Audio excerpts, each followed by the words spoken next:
बिस्मिल्लाहिर्रहमानिर्रहीम। अस्सलाम वालेकुम जी। Advocate Asif Nadeem A to Z tax consultant से। जी नाज़रीन, आज की इस वीडियो में हम सीखेंगे इनकम टैक्स की बेसिस कि इनकम टैक्स की जो मेन जो इनकम टैक्स है उसकी बेसिस क्या है, वो किन किन जो है ना वो चीज़ों के ऊपर डिपेंड किया जाता है, उसकी मेन बेस क्या है। तो जी नाज़रीन, आज मैं आपको इस बारे में समझाऊँगा। तो चले मैं इसको आपको बताना स्टार्ट करता हूँ। आपने अगर अभी तक मेरा चैनल सब्सक्राइब नहीं किया तो जल्दी से चैनल को सब्सक्राइब कर लें और बेल आइकन को दबा दें ताकि जैसे ही नई वीडियो अपलोड हो तो आप तक उसका नोटिफिकेशन पहुँच सके।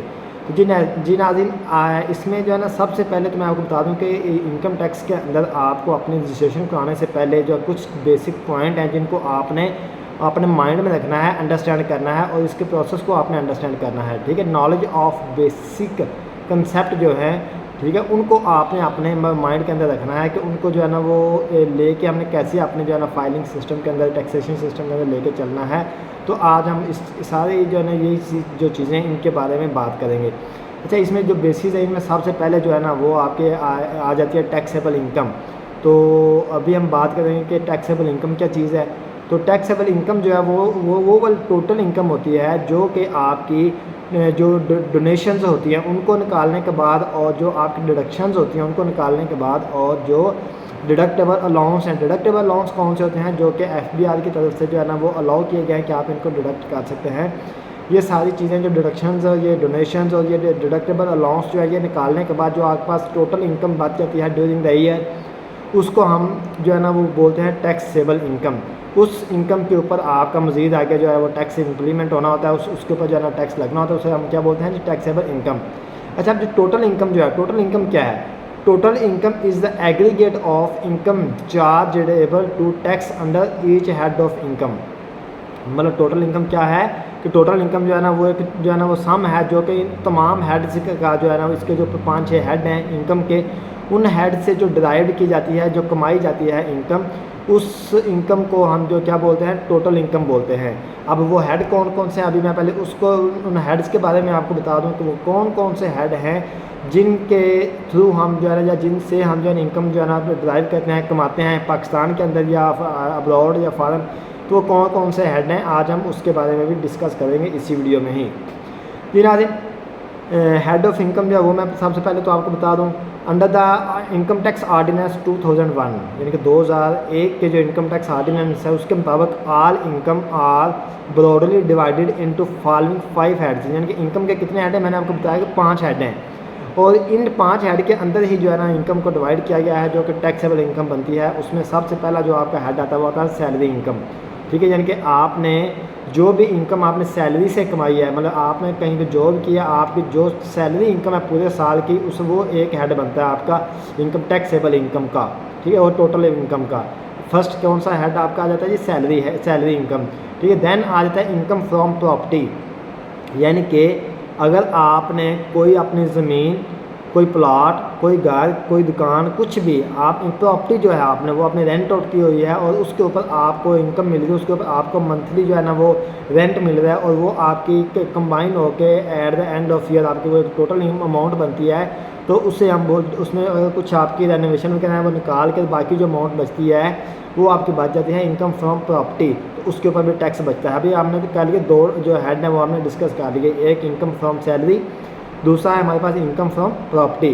तो थर्ड जो आ जाता है वो आ जाता है इनकम फ्रॉम बिजनेस है। अब ये इनकम फ्रॉम बिजनेस जो है ये एक बहुत जो है ना वो वाइडली जो कंसेप्ट है। इसके अंदर नाज़रीन मैं आपको बता दूं कि इसमें जो है ना इनकम फ्रॉम बिजनेस जो है इसमें एक सोलो प्रोप्राइटरशिप का बिजनेस भी आ जाता है, इसमें आपके EOP फर्म का बिजनेस भी आ जाता है, उसकी भी इनकम हो सकती है। इसमें आपकी अगर कोई प्राइवेट लिमिटेड कंपनी है तो उससे आपको कोई इनकम मिले तो उसमें वो भी आ जाती है। तो इनकम फ्रॉम बिजनेस जो है ये एक बहुत बड़ा कंसेप्ट है।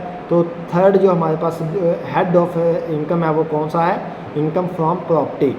और उसके बाद नेक्स्ट जो हमारे पास हेड आता है वो है कैपिटल गेन, यानी कि इनकम फ्रॉम कैपिटल गेन। मतलब आपने कहीं पे इन्वेस्टमेंट की हुई है या मतलब आपने कोई एसेट्स लिए हुए हैं या आपने कोई इन्वेस्टमेंट की हुई है, शेयर्स लिए हुए हैं, तो वहाँ से आपको जो इनकम हो रही है, जो आपको प्रॉफिट हो रहा है, जो डिविडेंड आ रहा है, तो उससे हम क्या बोलते हैं इनकम फ्रॉम कैपिटल गेन। यानी ठीक है, और एंड पे आ जाता है इनकम फ्रॉम अदर सोर्स।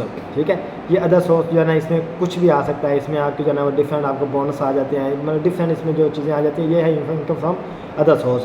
तो ये मिला के आपके 5 हेड बनते हैं। कौन कौन से जी? पहला है आपका इनकम फ्रॉम जो है सैलरी है, दूसरा आपका आता है जी इनकम फ्रॉम प्रॉपर्टी है, थर्ड आपका इनकम फ्रॉम बिजनेस है, और उसके बाद फिर आ जाता है आपका इनकम फ्रॉम जो है कैपिटल गेन, और देन लास्ट जो 5वां वो है आपका इनकम फ्रॉम अदर सोर्स। तो ये आपके जो होगा 5 जो है वो हेड ऑफ इनकम होगा, जिनकी इनकम जो टोटल इनकम जो है वो at the year of and जो है ना हम कैलकुलेट करते हैं। करने के बाद इसमें डिडक्शन लेस होती हैं, उसके बाद जो अमाउंट बचती है उसे हम बोलते हैं टैक्सेबल अमाउंट। तो जी नाज़रीन, आज के लिए इतना ही काफ़ी है। इंशाल्लाह मिलते हैं नेक्स्ट वीडियो में, और उस वीडियो में हम जो है डिस्कस करेंगे। अभी हमारा जो टॉपिक है वो चल रहा है बेसिस ऑफ इनकम टैक्स। ठीक है, और इसके अंदर नेक्स्ट जो हमारा जो टॉपिक होगा उसमें हम डिस्कस करेंगे रेजिडेंट को और नॉन रेजिडेंट को, कि रेजिडेंट कौन पर्सन होते हैं, नॉन रेजिडेंट कौन पर्सन होते हैं, और फिर देन उसके बाद हम जो है ना इसमें डिस्कस करेंगे कि पाकिस्तान सोर्स इनकम कौन कौन से हैं, यानी कि पाकिस्तान के अंदर कौन कौन से सोर्स ऑफ इनकम होते हैं। अभी जैसे हमने सोर्स ऑफ इनकम पढ़े, वो हमने 5 हेड पढ़े, इनकम के 5 हेड हमने डिस्कस किए।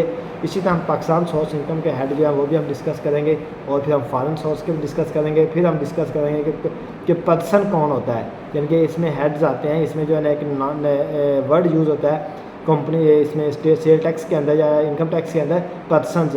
तो पर्सन की क्या डेफिनेशन है टैक्स की लैंग्वेज में, और कंपनी की क्या डेफिनेशन है टैक्स की लैंग्वेज, आज हम फिर इसके बाद नेक्स्ट में हम ये सीखेंगे। और एओपी की जो है ना वो क्या है डेफिनेशन, देन टैक्स ईयर इसमें क्या होता है, कौन सा टैक्स ईयर होता है, और स्पेशल टैक्स ईयर कौन सा होता है। नेक्स्ट इंशाल्लाह हम जो अगली वीडियो में हम ये सारी चीज़ें सीखेंगे। आज के लिए इतना ही, इंशाल्लाह मिलते हैं नेक्स्ट वीडियो में। तब तक के लिए अल्लाह हाफिज़, अस्सलाम वालेकुम।